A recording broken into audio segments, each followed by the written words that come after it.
Está no ar a TV Sindicomp, uma realização do Sindicato da Construção e do Mobiliário de Piracicaba, em parceria com a Rede Opinião de TV no canal 40 UHF e também pela Piracicaba TV no canal 5 NET.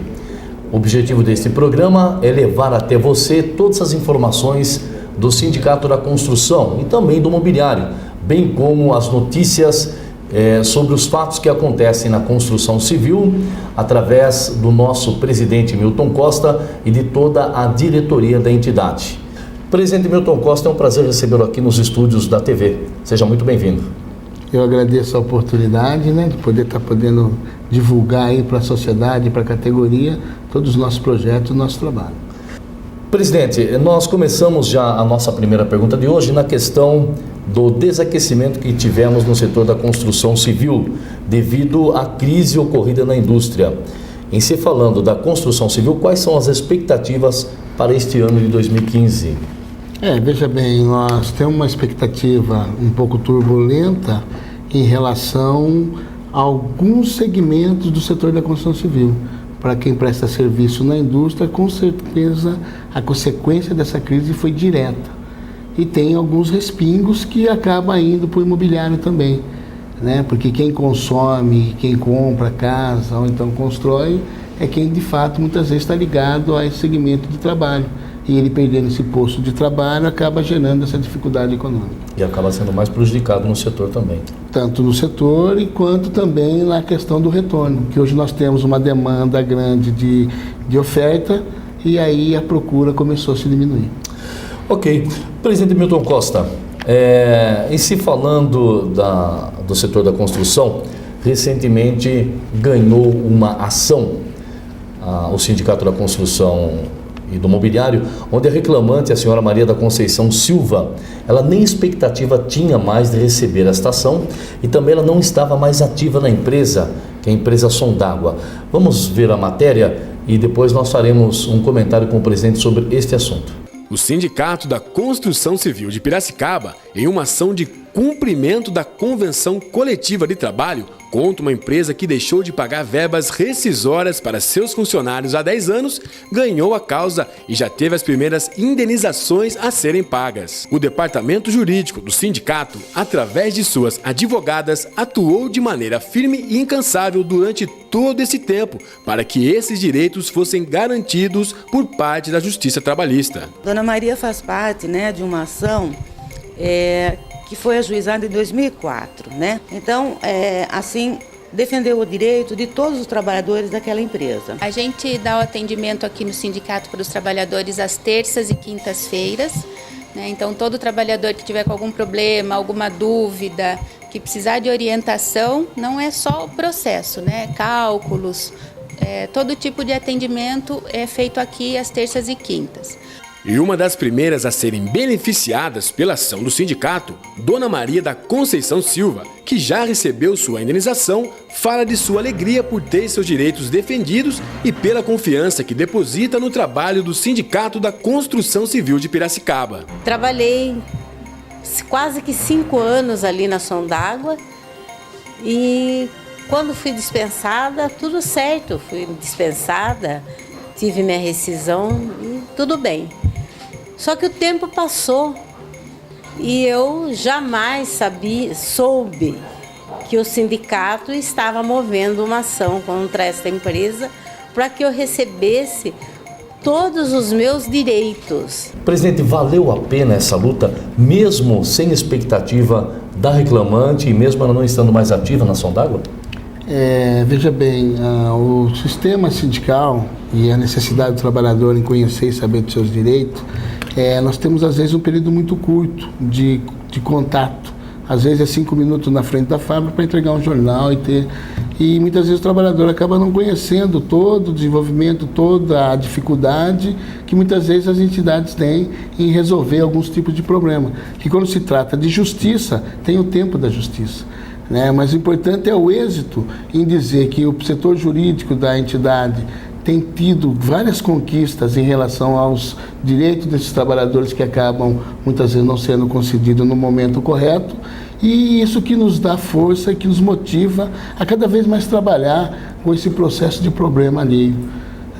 Para nós foi também uma questão maravilhosa ela poder querer ela vir falar e dar o depoimento, que não foi nenhum pedido nosso para ela mesmo que nos procurou para fazer essa questão e dar essa declaração, para que a sociedade, as pessoas que dependem de trabalho e têm que ter relação com o movimento sindical, comecem a acreditar mais e cobrar mais, porque o resultado existe. A justiça pode ser cega, pode ser lenta, mas ela é justa. Muito bem. Nós temos acompanhado as ações do Sindicato da Construção Civil e, dentre várias ações, tem também o projeto Construção do Saber, que é realizado em parceria com o Comitê Permanente Regional de Piracicaba.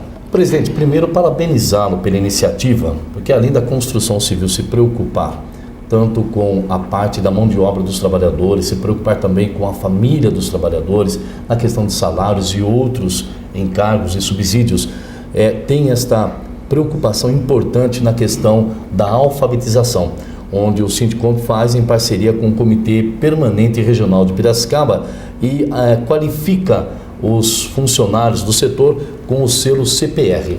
Eu gostaria que o senhor falasse sobre as principais dificuldades encontradas nesses projetos. Para ser objetivo, foi um projeto audacioso, né? Nós tivemos lá o apoio do setor patronal, nós temos aqui a ASCOP, Associação das Construtoras de Piracicaba, no qual aceitou o desafio da gente fazer a pesquisa. Né? Estavam se dizendo muito sobre mão de obra desqualificada, falta de profissional adequado para o serviço, e como a gente vai sanar esse gargalo. E aí eu senti com o Ricardo Clyde e falei para ele: Ricardo, vamos fazer uma pesquisa do nível de alfabetização que nós temos na categoria e responsabilidade com a tecnologia e a oportunidade para o nosso trabalhador, no qual foi, dentro dessa pesquisa, identificado 70% de semi-analfabetismo na construção civil. E aí a preocupação, Marcelo. E aí nós tínhamos dois caminhos: ou tomar uma atitude para tentar resgatar isso, ou então cobrar do poder público. O que a gente teve como iniciativa? Criar um projeto junto ao governo municipal para que a gente não tivesse custo na operacionalidade da questão do professor, do material didático, do lanche, questão toda. O poder público abraçou o projeto conjunto a gente, né? E conseguimos ter o professor à disposição, o material didático, o lanche, e as empresas trazerem os trabalhadores para fazer a formação. Em 2012, quando a gente iniciou, nós começamos com 26 trabalhadores e terminamos com 8. E aí você me pergunta dos principais desafios. O desafio não é a alfabetizar, é o medo do trabalhador, a dificuldade do trabalhador em voltar para a academia escolar por ter ficado muito tempo, ou por muitas vezes achar que ele não vai conseguir acompanhar. E aí nós tínhamos o desafio de ter um professor que tivesse o jogo de cintura, tivesse uma qualificação diferenciada para tratar disso, que depois dos 18 anos a gente aprende diferente as coisas. Sim. São cobrados diferente. Uma pessoa de 70 anos, de 45 anos que está fazendo a alfabetização lá, então, dependendo do jeito que você abordar ele, você vai assustar, ele não volta mais. E a gente sentou com as empresas e vindo essa dificuldade, falou assim: nós não podemos ofender o direito de ir e vir. O que nós podemos fazer? Então, como critério de contratação, por a empresa ter tecnologia, ele é obrigado a passar pelo projeto, porque é gratuito e 100% motivação para que ele possa fazer um curso profissionalizante após isso.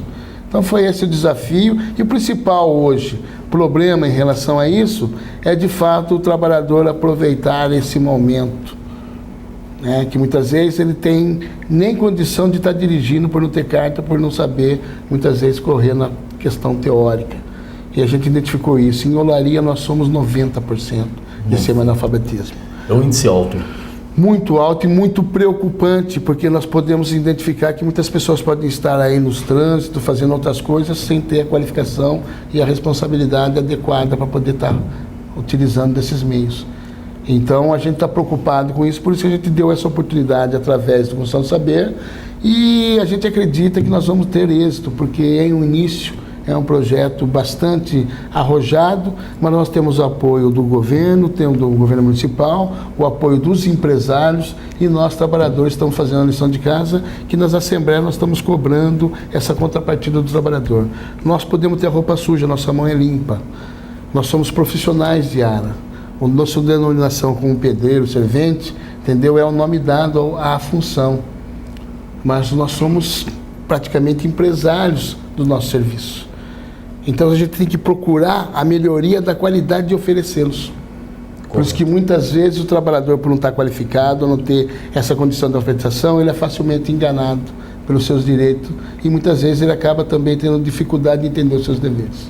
E vale lembrar também o empenho das empresas na questão de ceder o horário para que o trabalhador possa participar também das aulas, né, presidente? Isso foi muito bem lembrado, Marcelo, que um dos critérios para poder ter dado certo foi a flexibilização das duas partes.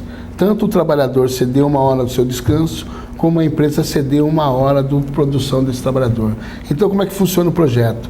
O trabalhador sai às 4 horas da tarde da empresa, vai se limpar, se arrumar e vai até o sindicato, fica até 7 horas da noite fazendo esse projeto e depois ele vai para cá descansar. Então, com isso, o trabalhador sentiu um certo estímulo, porque daí ele tem um período mais flexível para poder buscar esse conhecimento. Então, essa que é a grande sacada do projeto. É a questão da flexibilização dele e a obrigação que a empresa faça com que ele comece a buscar conhecimento para operar a tecnologia que está à disposição da construção civil hoje também. Que nós já temos robô que está sentando tijolo. Nós temos máquina que está fazendo reboco. Então a tecnologia ela vai para todo o segmento. Nós tivemos em 2013 um lamentável acidente no anel viário, onde houve vítimas fatais. Nós vamos para um breve intervalo e na volta o presidente vai fazer um comentário sobre a situação atual de tudo que ocorreu em 2013.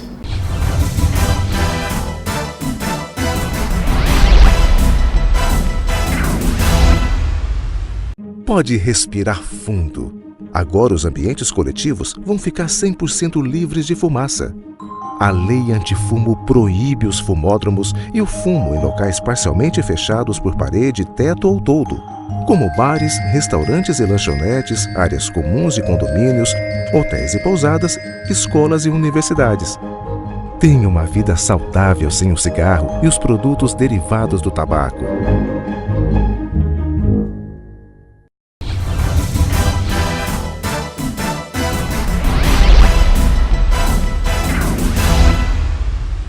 Já estamos de volta com a TV Sindicomp em parceria com a Rede Opinião de TV no canal 40 UHF e também pela Piracicaba TV no canal 5 NET. E como nós dissemos no bloco anterior, em 2013 nós tivemos um lamentável acidente onde pessoas foram vitimadas fatalmente no anel viário da cidade de Piracicaba. Essa obra ficou parada por um bom tempo. E nesse momento o presidente Milton Costa vai fazer um comentário sobre a atual situação em que se encontra, presidente, as obras lá no anel viário. Veja bem, esse foi um fato lastimável para o nosso ponto de vista, porque tinha feito comunicações, notificações que tinha alguma anomalia nesse processo. Por não ter tomado algumas providências, que a gente costuma dizer que mais que a ação dos maus é a omissão dos bons. E eles tinham informação que eles podiam fazer intervenção, não conseguiram e não deram atenção e aconteceu o que ocorreu. Hoje, a atual realidade, depois também com o relatório feito pelo IPP, demonstrou que de fato existe algumas irresponsabilidades na execução desse projeto, desse trabalho. Então a gente não vai ficar aqui debatendo em cima do que já ocorreu, mas é dizer que está na hora das pessoas respeitarem, ou então minimamente tomar alguma atitude em relação ao que o trabalhador que está na ponta do processo fala. E nós temos que escutar ele, porque ele viu o tremor. Então ele já sentiu, a primeira norte já tinha tremido, já tinha mexido. Então, por que na outra não foi tomada uma providência maior, porque eles estão tratando de rio e água corrente? Sim. Então, essa foi uma questão lamentável para nós. E agora, hoje, atual, depois desse projeto sendo lançado em relação ao IPP, eles estão liberando, estão fatiando os escombros que estão lá para dar continuidade, que já faz mais de um ano que o processo está parado. Presidente, quando o senhor fala de responsabilidade, ela parte da construtora, da direção da construtora, ou ela parte dos engenheiros responsáveis pela obra? É um coletivo de ação. Okay. Não se existe uma culpabilidade específica dentro de um grupo de ação, independente da hierarquia. Eu acho que tem que ter envolvimento de todos, então a culpa é de vários segmentos, tanto de quem passou o serviço, que não avaliou, de quem fez o serviço e não correu da forma adequada. Então aí agora a culpabilidade, ela fica bom para o processo de quem teve o dano. Mas para nós é importante que tenha ação e solução na causa, porque aqui não ocorra novamente. E toda vez que o sindicato fizer uma indicação, fizer uma notificação avisando qualquer tipo de procedimento, não é porque a gente quer fazer sensacionalismo, que a gente quer aparecer, é porque a gente está preocupado com vida, com pessoas, e nós representamos o trabalho. Então é importante que quem tem o domínio, quem tem o poder de conduzir a ordem, também escute também aquele que ele está ordenando, que daí poderia muitas coisas serem evitadas. Recentemente nós estamos vendo aí que muitas coisas estão sendo omitidas novamente. Sim. Com esse período de chuva. Eu não quero dar nome aqui porque não está na nossa pauta de discussão. Mas aconteceu recentemente aí mais um processo de que eu tenho alertado. E está acontecendo. Então uma coisa vai seguindo a outra. Então já aconteceu uma vez, por favor, a gente está falando, não é para querer se aparecer, a gente está falando porque a gente quer solução. Quem cuida de gente é gente. E quem maltrata e mata a gente é gente. Então está na hora da gente ser responsável, a gente quer justiça e direito para a gente, mas muitas vezes a gente não acaba não cumprindo certas regras também, e aí a consequência é danosa para alguém. Essas famílias que perderam os seus entes queridos, muitos chefes de família, que acaba a mulher não estando trabalhando e depois tem todo um processo de agressão na condução de vida, então aí a consequência fica para quem? Porque eu acredito que o proprietário, por mais problema que tenha, entendeu? Ele não deixou de comprar a maçã no final da compra dele. E o senhor tem alguma informação a respeito das famílias? Como ficou a situação das famílias? Se houve um apoio por parte da construtora ou das autoridades estaduais, porque essa obra, embora ela seja no município, mas ela é de responsabilidade do Estado. Veja bem, teve a intervenção do Ministério do Trabalho, através da Superintendência lá de São Paulo, que veio o Medeiros aqui, que estava na pasta no momento, para conversar. Em questão da responsabilidade das famílias, para a empresa Tardelli, que foi a empresa que teve o problema, entendeu? Ela tem um know-how importante, é uma empresa que sempre construiu na cidade e no país, quer dizer, e nunca teve esse tipo de procedimento dessa forma. Enfim, aconteceu. É um alerta. As famílias daqueles cometidos pelo acidente, com certeza não ficaram desamparadas, mesmo porque não é cultura da empresa abandonar. E mesmo porque esse marketing negativo para ela fica muito difícil, além do que já aconteceu, ela não cumprir com a obrigação que ela tem, porque ela tem contrato de trabalho, tem todo um direito que o trabalhador já tem. Então, eu não tenho informação porque os trabalhadores não são da cidade, são todos de fora. Conforme estamos vendo a matéria, o Sereste realizou a 19ª SEMPAT, Prevenção de Acidentes de Trabalho, com a presença do Procurador Regional do Trabalho da 15ª Região, o Dr. Ney Messias Vieira. E o sindicato, presidente, coordenou esta SEMPAT. Como foi essa coordenação pela entidade? É um momento oportuno, você vê, são vários anos que nós temos discutido esse processo do controle social. E a SEMPAT, ela dá essa oportunidade de trazer mais informação, trazer a preocupação que os órgãos do poder têm para instruir e que as empresas errem menos, promovam menos problemas para elas. Então a SEMPAT é muito importante para o desenvolvimento social, para a saúde e segurança do trabalhador, e a participação da gente na mediação da mesa com o doutor do Ministério Público, doutor Ney Franco, nos deu também o hall de conhecimento, de entendimento de algumas ações que o Ministério Público pode promover, que pode tanto prejudicar como pode salvar a condição de algumas condutas feitas pelos empresários ou pelos profissionais ligados à questão de saúde e segurança e também em relação trabalhista. Então fazer 19 vezes um projeto nesse nível e ter o número de participantes que a gente teve, a gente dá por satisfeito e tem visto que aqui em Piracicaba essa realidade está começando a ser controlada de uma forma mais responsável. Então isso é muito importante para a cidade, para os segmentos de trabalho, porque não se trata só do segmento da construção civil, se trata de todas as ações de trabalho, e isso é importante que tenha mais participação, inclusive. Muito bem. Presidente, nós estamos chegando ao final do programa e nós vamos fechar esse programa de hoje com a questão da 8ª Conferência da Saúde, onde o senhor foi indicado pelo CONESP como conselheiro da saúde, nesta 8ª conferência, que foi realizada pela Secretaria Municipal de Saúde e a Prefeitura de Piracicaba, e o senhor, inclusive, esteve como delegado.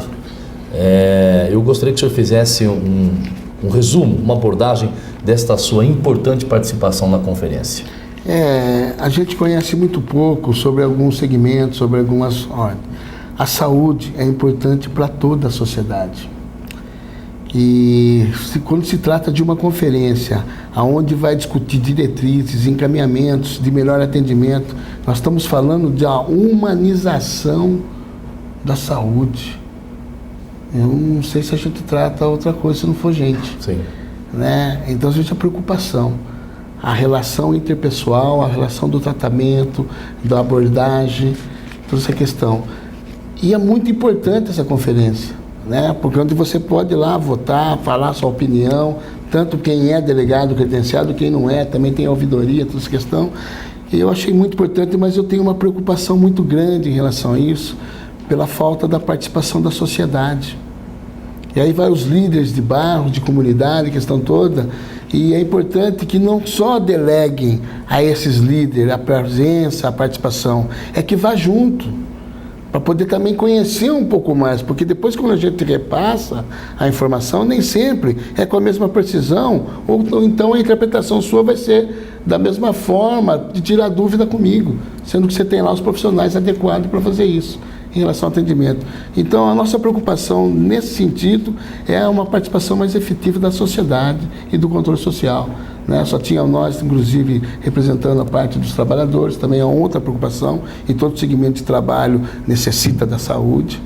Então, para que a 9ª conferência, que ela seja mais populosa, que a sociedade se preocupe um pouco mais, porque depois não adianta reclamar de governo, não adianta reclamar de que a saúde vai mal, não está nem lá no momento certo para discutir, para resolver, e aí a gente acaba tendo que engolir certos procedimentos, certas situações que muitas vezes não coincidem com a realidade do imposto que a gente paga.